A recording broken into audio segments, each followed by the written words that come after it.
जय हिंद। आज हम बात करते हैं ब्रेन की, जो हमारी पूरी बॉडी के मूवमेंट्स को कंट्रोल करता है। हमारे चलने फिरने की क्षमता, खाना खाने की क्षमता, याददाश्त, काम करने की क्षमता, जो हमारी पूरी बॉडी के मूवमेंट्स को कंट्रोल करता है। तो चलिए देखते हैं। अब ये इतना ज़रूरी होता है ब्रेन, तो इसको सपोर्ट की भी ज़रूरत होगी। जैसे कि ब्रेन को सपोर्ट या रक्षा, ब्रेन की रक्षा कौन करता है? क्रेनियम नाम की हड्डी जो है वो ब्रेन की रक्षा करती है। यह हड्डी 8 हड्डियों का एक समूह होता है जिसे हम खोपड़ी कहते हैं। इन हड्डियों के जोड़ को रेशेदार जोड़ या फाइब्रस जोड़ कहते हैं। खोपड़ी के अंदर ब्रेन। अब यह ब्रेन एक थैला या झिल्ली के अंदर होता है।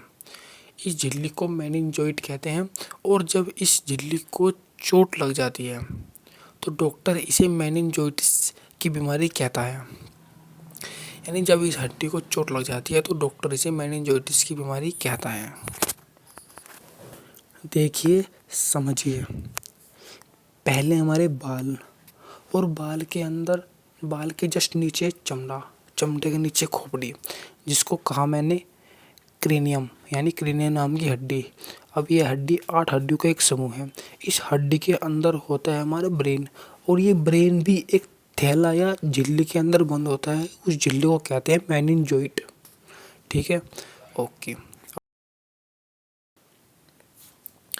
और अब हम देखते हैं यूनिट ऑफ ब्रेन, यानी कि दिमाग की इकाई। ये दिमाग जो है बना किस चीज़ का होता है? ब्रेन बना किस चीज़ का होता है? जैसे कि कोई दीवार है, इस दीवार में ईंट भी लगता है, सीमेंट भी लगता है, रेत भी लगता है, लेकिन वो दीवार बेसिकली मेन बना किस चीज़ का होता है? जैसे वो दीवार बना होता है ईंट का। तो ये ब्रेन बेसिकली बना किस चीज़ का होता है? ये बना होता है न्यूरॉन सेल्स, यानी तंत्रिका कोशिकाओं का। इसमें लगभग 10 लाख न्यूरॉन्स मिलकर एक ब्रेन बनाती हैं। 10 लाख न्यूरॉन्स मिलकर एक ब्रेन बनाती हैं। तो अब आप देख सकते हैं इसका साइज क्या होगा एक न्यूरॉन का। इसका वेट जो होता है ब्रेन का, लगभग 1300 1350 ग्राम से लेकर 1400 ग्राम इसका वेट होता है। न्यूरॉन सेल की लंबाई को साइनेप्स कहते हैं। इसके लास्ट सिरे को एक्सोन कहते हैं। इसी एक्सोन पर सोडियम या नमक पाया जाता है। इसी एक्सोन पर नमक पाया जाता है। पसीने के साथ साथ नमक भी शरीर के बाहर निकल जाता है, और इस कारण हमें चक्कर आने लगते हैं। यानी जब हमें चक्कर आते हैं, मतलब हमारे शरीर में सोडियम की मात्रा कम हो गई। वो कहते हैं ना कि भाई चक्कर आ गई इसको, तो नींबू पानी पिलाने से ब्रेन जो है अपना सही से काम करना शुरू कर देता है, और जो है व्यक्ति अपना रिलैक्स फील करता है। और अब हम देखते हैं ब्रेन टेस्ट। ब्रेन के लिए बेसिकली एक टेस्ट होता है, इसको कहते हैं EEG, इलेक्ट्रोएन्सेफेलोग्राम। इसी टेस्ट की सहायता से ब्रेन की सभी एक्टिविटीज़ का पता लगाया जा सकता है। यानी खोपड़ी के ऊपर मशीन लगाकर, कुछ इस तरह की जैसी आप इस फोटो में देख रहे हैं, खोपड़ी के ऊपर ये मशीन लगाकर शरीर में बिना कुछ चुभाए यह टेस्ट सफलतापूर्वक किया जाता है। हम बात करते हैं पार्ट्स ऑफ ब्रेन। यानी जब किसी कंपटीशन लेवल पर कोई एग्ज़ाम होता है तो वहाँ से अक्सर क्वेश्चन पूछता है कि पार्ट्स ऑफ ब्रेन से अक्सर क्वेश्चन आते हैं। तो चलिए देखते हैं पार्ट्स ऑफ ब्रेन। ब्रेन के बेसिकली 3 पार्ट होते हैं, फोर ब्रेन, मिड ब्रेन और हिंड ब्रेन। यानी अग्र मस्तिष्क, मध्य मस्तिष्क और पश्चिम मस्तिष्क। अगला भाग, मध्य भाग और सबसे पीछे का भाग। और जो अग्र मस्तिष्क होता है इसके बेसिकली 3 पार्ट होते हैं, सेरिब्रम, थैलेमस और हाइपोथैलेमस। नंबर 2, मध्य मस्तिष्क। इस मध्य मस्तिष्क के भी 2 पार्ट होते हैं, कार्पोरा और सेरिब्रल। अब हम बात करते हैं पश्चिम मस्तिष्क। पश्चिम मस्तिष्क के बेसिकली 2 पार्ट होते हैं, सेरिबेलम, ये हो गया सेरिबेलम, और मेडुला ऑब्लंगाटा। चलिए अब हम देखते हैं अग्र मस्तिष्क के कार्य। मतलब ये हमारी बॉडी के कौन से हिस्से को कंट्रोल करता है, ये काम क्या करता है। तो चलिए देखते हैं। फोर ब्रेन, यह हमारे ब्रेन का सबसे बड़ा भाग होता है। 66% ऑफ ब्रेन सेरिब्रल इसी का बना होता है। इसके 3 भाग होते हैं। Number 1 cerebrum, thalamus, hypothalamus. Cerebrum जो होता है वो हमारी मेमोरी पावर, याददाश्त क्षमता, नए काम को करने की जिज्ञासा को कंट्रोल करता है। नंबर 2 थैलेमस, थैलेमस क्या करता है, सर्दी गर्मी भूख, सर्दी गर्मी बाहरी वातावरण की का ज्ञान कराता है। बाहर एटमॉस्फेयर में क्या है, यानी कि आज ज़्यादा गर्मी है तो शरीर को बताएगा ओ ज़्यादा गर्मी है, तो मतलब कहेगा कि पंखा चलाओ। ज़्यादा सर्दी है तो कहेगा ओ सर्दी लग रही है, थोड़े कपड़े पहन लिए जाए। मतलब कि बाहर एटमॉस्फेयर में बाहर का तापमान का ज्ञान कराता है हमें।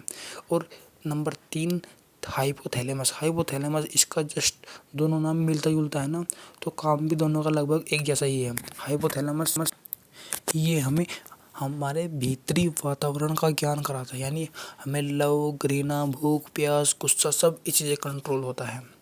हमें भूख लग रही है तो ब्रेन को बताएगा, तो बॉडी को बताएगा ये भूख लग रही है चलो खाना खाते हैं। प्यास लग रही है तो कहता है चलो पानी पीते हैं। मतलब कि हमारी भूख, प्यास, लव, घृणा, भूख, प्यास हमारा नेचर इसी से कंट्रोल होता है, इसी से निर्धारित होता है।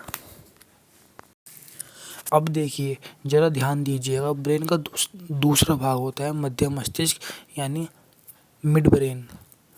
इसके 2 भाग होते हैं, कार्पोरा और सेरिब्रल। कार्पोरा और सेरिब्रल। कार्पोरा क्या करता है, जो हम देखते हैं और सुनते हैं उसको ब्रेन तक ले जाता है। हमारे देखने और सुनने का काम करता है कार्पोरा। और नंबर 2 आता है सेरिब्रल। सेरिब्रल क्या करता है, ये कनेक्ट करता है ब्रेन को स्पाइनल कॉर्ड से, यानी ब्रेन को स्पाइनल कॉर्ड से कनेक्ट करता है। अब देखते हैं, आप कहोगे कि स्पाइनल कॉर्ड क्या होता है। स्पाइनल कॉर्ड होता है ब्रेन का असिस्टेंट, यानी जब हम किसी काम को करने में बिजी है, किसी काम को कर रहे हैं, तो ये स्पाइनल कॉर्ड हमारी बॉडी को कंट्रोल करता है। एक तरीके से आप कह सकते हैं कि यह असिस्टेंट है ब्रेन का। क्या है, असिस्टेंट। और अब हम देखते हैं, ब्रेन का तीसरा भाग होता है हिंड ब्रेन या पश्च मस्तिष्क। यह ब्रेन का पीछे वाला हिस्सा होता है जिसको हम गुद्दी कहते हैं, गुद्दी। यह ब्रेन का पीछे का हिस्सा होता है, सबसे कमज़ोर हिस्सा यही होता है ब्रेन का सबसे कमज़ोर हिस्सा यही होता है। और सबसे बड़ा होल ये हमारी गुद्दी है, इसको सबसे बड़ा होल कहते हैं हम, जिसको कहते हैं फोरामेन मैग्नम।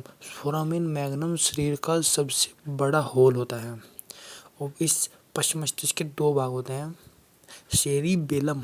सेरिबेलम मतलब बैलेंस बनाए रखता है बॉडी में, सेल्फ कंट्रोल, हमारा अपनी खुद की बॉडी पर कितना कंट्रोल है वो इस सेरिबेलम से ही डिसाइड होता है। और उसका दूसरा भाग है मेड्यूला ओब्लंगाटा। मेड्यूला क्या करता है, हमारे शरीर की सभी मेटाबॉलिक क्रियाओं या फिर सभी मेटाबॉलिक कार्यों को करता है। मेटाबॉलिक क्या होता है, मेटाबॉलिक होता है यह 2 चीज़ों से मिलकर बना होता है, कैटाबॉलिक और एनाबॉलिक।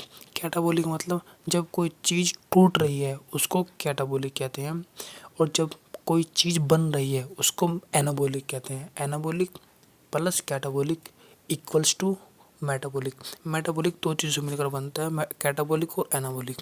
जैसे कि हमने खाना खाया, वो खाना हमारे स्टमच में जाकर उसका पाचन होता है, उससे पहले वह टूटता है, फिर उसका पाचन होता है, यानी इस टूटने की घटना को कहेंगे कैटाबॉलिक। और जब कोई चीज़ बनती है उसको कहते हैं एनाबॉलिक, यानी कि 23 एमिनो एसिड्स मिलकर एक प्रोटीन बनाते हैं। और प्रोटीन सबसे ज़्यादा पाया जाता है पनीर में, इसको कहेंगे एनाबॉलिक। एक बार आपका रिवीजन करा देते हैं पार्ट्स ऑफ ब्रेन। ब्रेन के बेसिकली 3 पार्ट होते हैं, फोर ब्रेन, मिड ब्रेन और हिंड ब्रेन। अग्र मस्तिष्क, मध्य मस्तिष्क और पश्चिम मस्तिष्क। अग्र मस्तिष्क के 3 भाग होते हैं, सेरिब्रम, थैलेमस और हाइपोथैलेमस। मध्य मस्तिष्क के 2 भाग होते हैं, कार्पोरा और सेरिब्रल। पश्चिम मस्तिष्क पीछे के हिस्से के 2 भाग होते हैं, सेरिबेलम और मेडुला ओब्लंगाटा। Thank you.